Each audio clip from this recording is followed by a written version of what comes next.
Good afternoon, class. It is Mr. Wong here.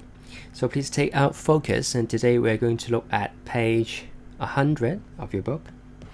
Page 100 of your book. Alright, so let's look at the book cover. Okay, have you read this book before? I think I read this book about 10 years ago. The story is very interesting because the protagonist, that is the main character in the book, has Asperger's syndrome. It is a type of autism. So the protagonist does not develop very good social abilities, and he is very interested in mathematics and logic. All right. Okay, so if you have time, then try to read this book. I think it's really interesting. Okay, so let's take out a green highlight pen, and we'll highlight some words together. So please write these words down in your GE book and copy them for 3 times. Right. The first one is narrator. Narrator. Okay, so narrator is the character that tells you what's happening in a story. Okay, the narrator. So in the book, the main character is the narrator, right? And the second word is curious. So curious, if you're curious, you're interested in learning about things or people around you, right? But here it has another meaning. Here it means strange and unusual. Okay, that's why we have the name, the curious incident of the dog in the nighttime. Curious, something strange and unusual. And the third one, incident. So what is an incident? An incident is an event that is either unpleasant or unusual. All right, incident. Okay.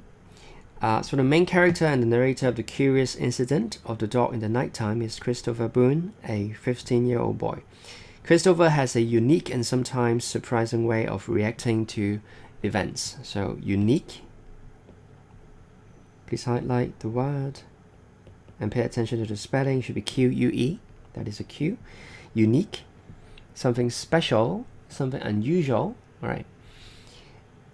So he is extremely good at maths and has a logical way of looking at the world around him, but he sometimes finds it difficult to deal with other people. So logical, it's number 5. So logical is something related to logic, all right? So using reason, right? Logical way.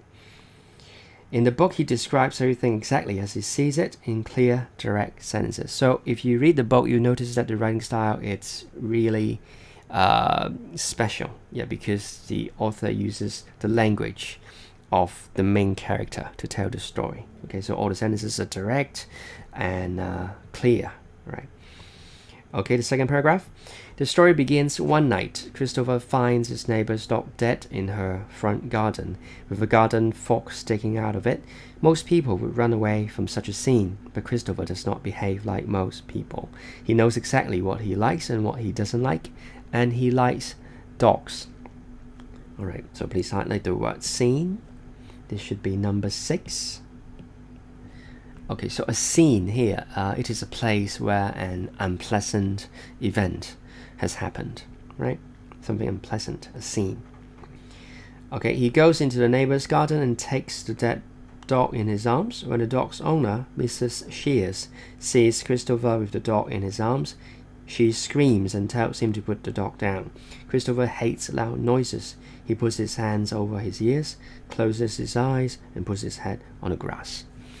Okay, so this is the introduction of the book, and then let's see. So now please do exercise 1. You can write down short answers. Okay, so please pause the video and write down short answers to these questions 1 to 6. Okay, let's check the answers together. So how old is the narrator? The narrator should be 15 years old. And what's Christopher like? He has a unique way of reacting to events, right? So he has a unique way of reacting to events. And number 3, what has happened to the neighbor's dog? So it has been killed by a fork, right? So it was killed, or it has been killed. So what's Christopher's first reaction? So you can find it in the, let's see, you can find it in the last paragraph. He takes the dogs in his arms, right? So he takes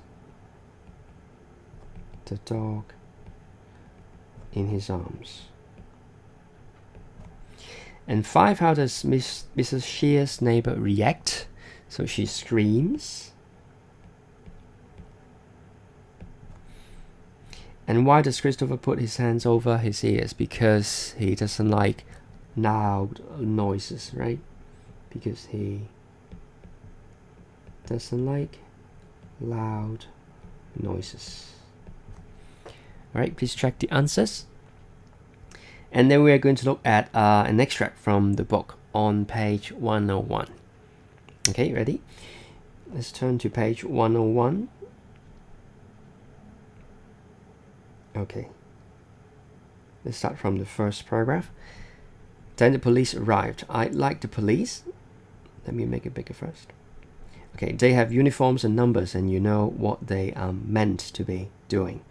There was a policewoman and a policeman. The policewoman had a little hole in her tights on her left ankle and a red scratch in the middle of the hole. The policeman had a big orange leaf stuck to the bottom of his shoe, which was poking out from one side. The policewoman put her arms around Mrs. Shears and led her back towards the house. I lifted my head off the grass. The policeman squatted down beside me and said, "Would you like to tell me what's going on here, young man?" I sat up and said, "The dog is dead." "I got that far," he said. I said, "I think someone killed the dog." "How old are you?" he asked. I replied, "I'm 15 years and 3 months and 2 days. And then we have a blank. "I was holding the dog," I replied. "And why were you holding the dog?" he asked. This was a difficult question. It was something I wanted to do. I like dogs. It made me sad to see that the dog was dead. And another blank. But the policeman did not give me enough time to work out the correct answer. Okay, the right column. "Why were you holding the dog?" he asked again. "I like dogs," I said. "Did you kill the dog?" he asked. I said, "I did not kill the dog." "Is this your fork?" he asked. I said, "No." "You seem very upset about this," he said. And a blank. "They were stacking up in my head like loaves in the factory where Uncle Terry works. The factory is a bakery and he operates the slicing machines. And sometimes the slicer is not working fast enough, but the bread keeps coming and there is a blockage. I sometimes think of my mind as a machine, but not always as a bread slicing machine. It makes it easier to explain to other people what's going on inside it." Okay, next paragraph. I rolled back onto the lawn and pressed my forehead to the ground into the grass again, and made the noise that father calls groaning.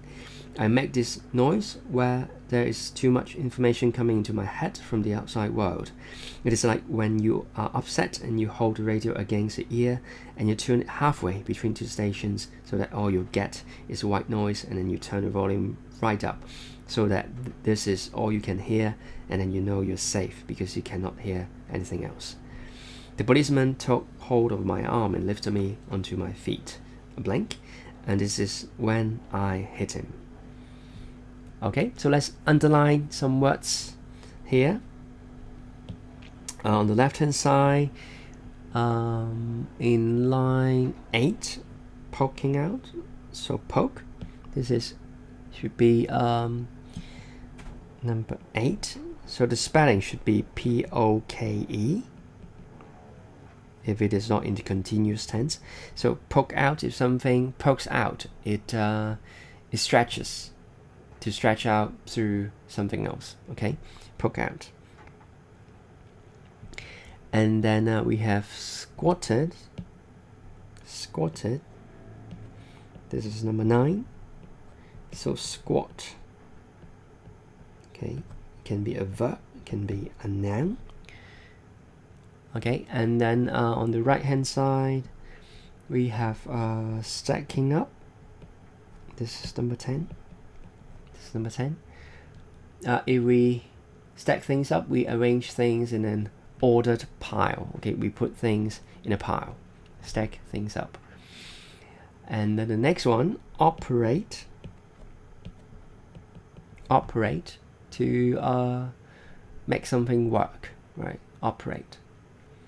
And then blockage, 12, blockage. It is a noun, so something that something else. Okay, something that stops something else passing through, right? So something is blocked, we call it a blockage. And then we have number 13, groan. So to groan is to make a deep or long sound showing pain or unhappiness. Okay, it can be a verb, it can be a noun as well. Okay, so these are the words that you should know. Please copy them in your GE book 3 times. Alright, then let's go back to exercise 2. So now please answer these questions with short answers. Okay, write down yes, no, or maybe. Okay, so please pause the video now and do questions 1 to 6.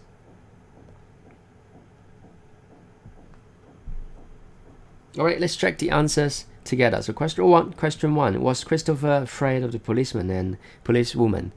Was he afraid? Well, I don't think so.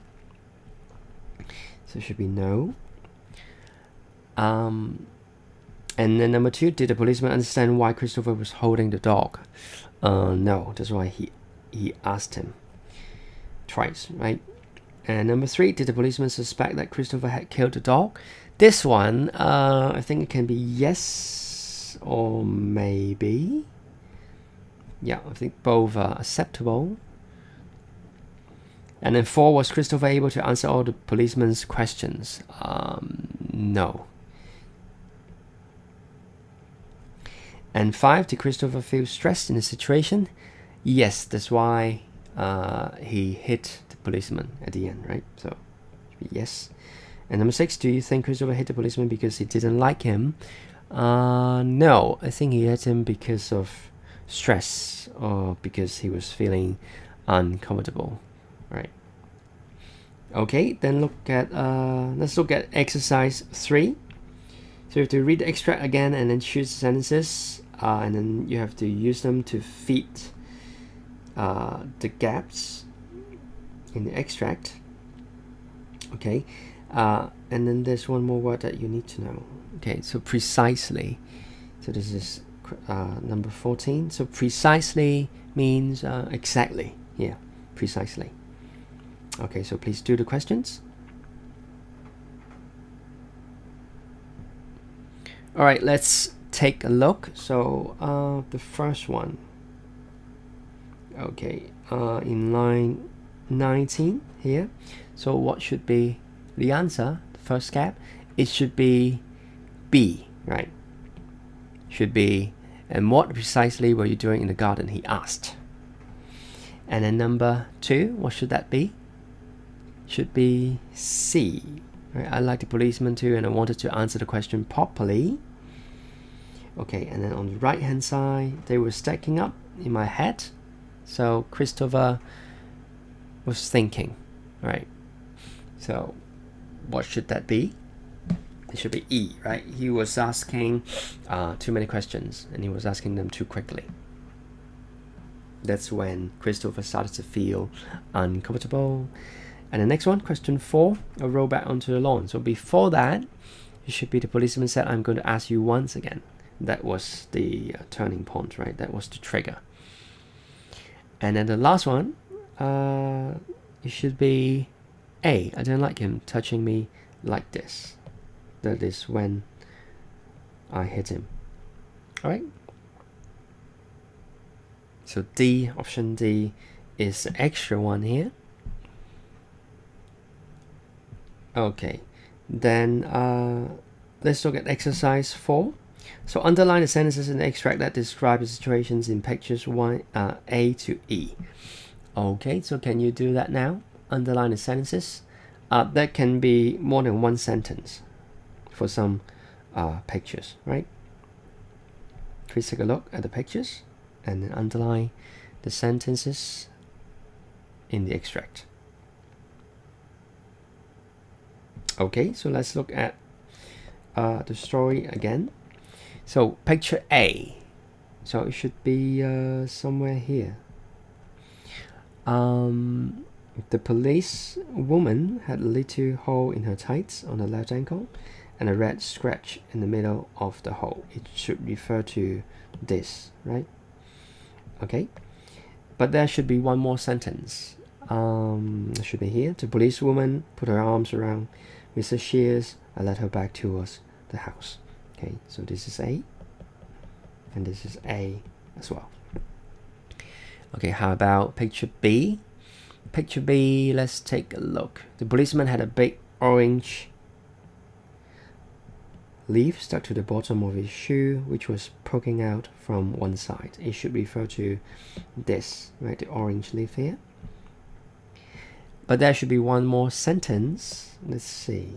And led her back towards the house here. Led her back towards the house. So this is question B. Okay, so B here.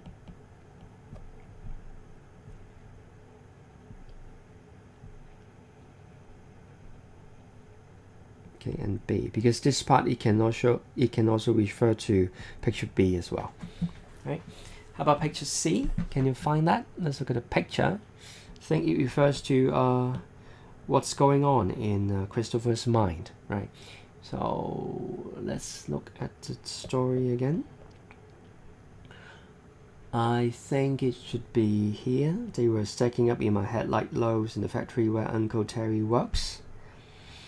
And then, and sometimes the slicer is not working fast enough, but the bread keeps coming and there is a blockage, right? And then, I think this is also related. I sometimes think of my mind as a machine, but not always as a bread slicing machine. Okay, so this is C. Right, and then how about D? Where can we find picture D? So it should be here, right? I roll back onto the lawn and press my forehead to the ground, into the grass, and make the noise that father calls groaning. This should be D. Okay, the last one,